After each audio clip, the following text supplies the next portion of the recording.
too small, I got big dreams. Hey everybody, welcome back to Pun Fun, where we have fun with the puns. My name is Ryan, and we're going to check out episode 5 of the Marvel series Hawkeye. If you haven't yet seen episode 5 of the Marvel series Hawkeye, I highly suggest you do so, as there are major spoiler alerts ahead, man. Anyways, we haven't seen Spider-Man Far From Home. I mean, actually, I did see Spider-Man Far From Home. I mean, we haven't seen Spider-Man No Way Home. And we're actually going to see that when it drops in the advanced screening coming up soon.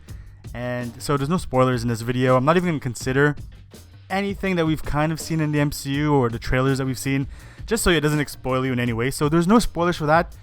However, again, big spoiler alert if you haven't seen episode 5 of the Marvel series Hawkeye. Anyways, now that that's out of the way, I also want to bring up that we have 2 giveaways that's going on. Well, one I think that just ended, depending on when you're watching this video. So December 15th, 2021, we had a giveaway for a Zombie Tramp Kickstarter edition by Dan Mendoza. We had an interview with him, which was awesome. And yeah, all you had to do was comment and be subscribed. However, if you've missed that one, don't worry. There is a second giveaway that's ongoing until the 1st, so until New Year's. Is basically on the Nightmare Before Christmas episode, where we interview Nightmare Lynch. We also get a more depth of, behind the scenes of Cannibal Kitty, and we also, are giving away her first, Cannibal Kitty issue 1.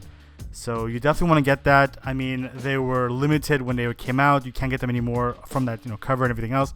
So yeah, you definitely want to take advantage of this giveaway. Anyways, all that being said, let's get into it. If you're new to the channel, please be sure to hit that like and subscribe and that notification bell. Anyways, alright, so let's get into it. So we start off with Yelena basically, going on the hunt, looking for other Black Widows to deactivate them. We kind of know or learned that some Black Widows actually were deactivated a long time ago and actually continued this line of work.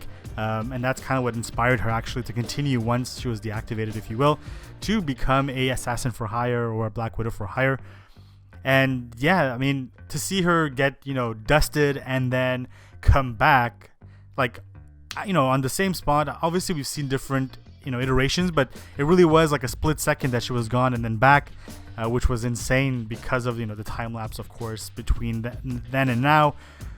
What's funny is that obviously, it's a good thing no one was in the toilet when she came back. That would have been hella, embarrassing. But yeah, she comes back. Her friend is still the homeowner of, the place that she comes back in, and was able to help her transition back into, what happened, and she lost 5 years, and what happened to Natasha. Well, that all being said, so now we know that she was up for hire, and we know at the end of the episode who hired her, or via who. So there's a chain of command of who hired what. So there is that one-on-one with Kate Bishop and with Yelena. We'll get to that in a couple seconds. But what's very important, and I mean, everyone's kind of excited about this, is we actually get to see the Kingpin. Obviously, it's a blurred kind of image. However, in the credits, they do credit the Kingpin that is from the Netflix series. That being said, they also confirmed Charlie Cox, who's also the Daredevil that played in the Netflix series. So we're going to have all these characters maybe from the Netflix series come across. Will it be via, the multiverse ripping apart and all that jazz? We don't know. And again, I haven't seen Spider-Man. That whole ripping apart thing was, due to Kang and then did to Loki. And there's just so many people ripping at the same, fabric. It could also be, coincidentally timed at the right moment. And that's what kind of ripples or rippets it. Anyways, we're getting off topic here. Let's go back into the episode. So now we know that Eleanor was under the command of Kingpin, and maybe Jack as well. I mean, yes, we do have the officers that arrest him, and he's like, oh, no, don't worry, we'll sort this all out, and I'll come back. It could be two things. Either he's telling the truth, so he really doesn't know what's going on, and he does believe he's, maybe not the leader of a gang, but he's in somewhat, entrepreneur, if you will, of that business. Or all that was a setup basically done by Eleanor and by Jack and by the officers that were there. They could be in cahoots with the Kingpin as well, in order to, give Kate Bishop this illusion that, oh, he's taken care of. Don't go after him anymore. The right authorities are, we'll deal with him basically. So that all being said, we kind of know his past. We know everybody's past actually, because in our first episode in the Hawkeye series, we went through all the villains and who they actually are, how some of them want to be Avengers, some of them actually turned from Avengers to evil and all that. So you definitely want to check that out if you haven't yet. It actually doesn't spoil a lot because I mean it's all in the comic books anyways, but it does clarify and help you kind of, you know, progress or digest everything as you go along. So that all being said, we see this mother-daughter moment where she's actually, you know, putting that polysporin on the cuts and wounds and helping her heal. But then we find out, you know, there's actually a hit that was done on Kate Bishop by the mother herself, because, you know, Kate Bishop's is in the way. And yeah, in the comic books as well, she actually puts a hit on her own daughter because, you know, conflict of interest. She's like, you know what, you're kind of getting in my way. You want to be a superhero, well, you know, these are the consequences that you will have to, you know, go across because of the choices that you've made. I mean, that's just messed up, man. That's a messed up family. I mean, the Miles Morales, you know, arc is pretty crazy, especially with his uncle there. But this, I mean, your old mother, anyways, crazy family. And speaking of motherhood, and you know, the Kate Bishop and Yelena actually have a one-to-one or a supper, if you will, while they're eating mac and cheese or just macaroni. And for Yelena, it is actually her girls' night out, if you will. She's actually communicating, talking to somebody, having a cooked meal, something that she probably enjoyed before, you know, going rogue, or before her parents have to, you know, turn back into or complete their missions and whatnot. So the life she had before with the Christmas and the presents, all that reminiscing. It's not to showcase, hey, look at all the stuff you have, but it's kind of like all the stuff she missed, you know, growing up as a child, and basically getting all that ripped away when she got engaged with the Black Widow program and all that. Anyways, what's important about that conversation is that there is an understanding with Yelena. There's actually going to be also an understanding with Clint. So they're both going to, you know, there's going to be a turning point. So we don't know if she's going to come back to the good side or she may just stick to the whole Thunderbolt thing. We're going to have to see. I mean, the MCU, or especially these series, have actually taken, you know, some stuff from the source material, but still have changed a bit here and there. So who knows, she might actually be the next Black Widow within the MCU, or for the Young Avengers, you know, series coming up with Kate Bishop. So is she going to be the enemy for long? That's hard to say. I don't really think so. If not, it's probably going to be explained, you know, further on, because there's only one last episode. There's a finale coming along, and everybody's cards are on the table. So it's all about, now we're seeing everything being defined. I mean, this is going to be crazy just before the holidays, just before the crazy holidays. I'm excited. I think everybody's excited, you know, to see how they're going to conclude it and how does it tie into everything else.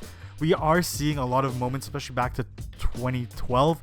So that must be an absolute point in, you know, this whole next event leading up to probably, you know, the fabric of the multiverse ripping. So, anyways, that all being said, I'm surprised the TVA didn't pick that up. And speaking of a TVA not being there anymore, you know, who exactly is taking care of it, if anybody anymore? I know we saw Kang at the end, but we just knew that at this reality that Loki goes back to, that's where the statue is. But in between then and now, anyways, we're definitely getting off topic, but it's something to ponder about again. So there is this great battle with the Ronin and Echo. So in this case, she thought she was gonna get her revenge. She does actually, you know, whoop his butt for a couple seconds until Kate Bishop actually comes and shows her worth and helps her. So if you've ever seen Batman and Robin, where, like, you know, they have this like, dun, dun, and he pulls him out and he's like, you know, oh, you're gonna be my partner. He's like, no, we're family. We're my brother now. Anyways, so the whole Ronin story arc is very Batman-ish, if you will, in the sense that, you know, it's a vigilante going around killing people, trying to get justice. And yeah, I didn't do it with a deep enough voice, but anyways, you got the picture. So now he's gonna rely on his partner, and this is something that we kind of, I thought at first it was a mistake on their behalf, but I was like, Marvel doesn't really do this kind of mistakes.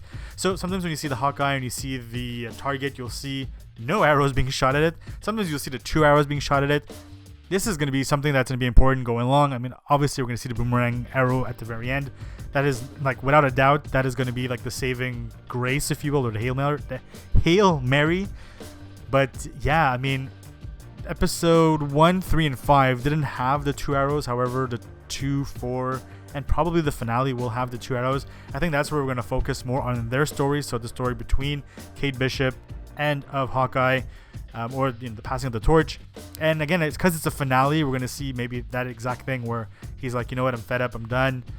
And even his wife explains like, look, get it done, get it over with, and come home. Even she has a better understanding, and it kind of really confirms that she used to be Mockingbird, in a sense that she was really on the field, and because of her tie with Hawkeye in the books, that could be a clear indication that she wasn't the Mockingbird, which would be cool if we do get scenes from the past of her in that suit, if not somebody else taking or reprising that role. So one last thing before we go, we just want to talk about Grills. So I know, like in the beginning, we saw him, LARPing alongside Ronin, and I was like, okay, it's cool. They made a nod to him in the sense that, in the comic books we do have Grills as well. However, the fact that he's actually staying with Grills, it's a not a direct homage, because with the building they used to live in, basically you had Hawkeye and you had Grills, which was his neighbor, and kind of understood and helped him out. So to have him, look after Lucky, which is the dog with the one eye. And have him actually stay at his place, I thought it was a great nod, and again, another clever way that they've incorporated stuff directly from the comic books into this show. I mean, it's almost like a page per page, it's just that it's a little flipped around. Like I mentioned, roles were inverted, if you will. So for example, Kate will take on roles that Hawkeye did, and vice versa throughout the show. So hopefully you've enjoyed this show. We'll also have one episode before the holidays.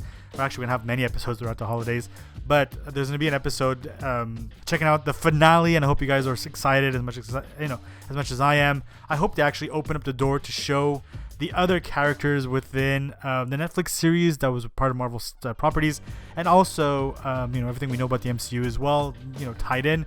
If we get also Charlie Cox, I think so, or Daredevil, I think that'd be too much. Or I don't know, maybe he gets a name drop, or maybe just like an attorney for hire, maybe. Anyways, we're gonna check that out, but we definitely can't wait and finally get to see the Kingpin on the final episode. It's gonna be crazy. And now, like, Echo knowing that her father was two-timed by either the clown, who clearly was in on it, or by the Kingpin, it's going to be this crazy brawl. We don't even know who's against who anymore, or if you try to follow the yarns and the pins, where does it all go? We're just super excited. We hope you guys enjoyed this episode, and if you did, please be sure to hit that like button. If you're new to the channel, or if you haven't already, please be sure to hit that subscribe button. That way you show us your support, and also hit that notification bell. This way you stay on top every time anything comes out on our show. And yeah, I mean, Spider-Man is coming out. It's gonna be crazy. We can't wait, to give our full, not explanation, but kind of what's going on, how's it tied to the MCU. So that's gonna be further down the line. So don't worry, we got you. But yeah, man, go in lighthearted, enjoy the the movie. Forget what the trailers and whatever is saying. Just go in, have fun, and I'm gonna leave you guys off with that. Take it easy, guys. Peace.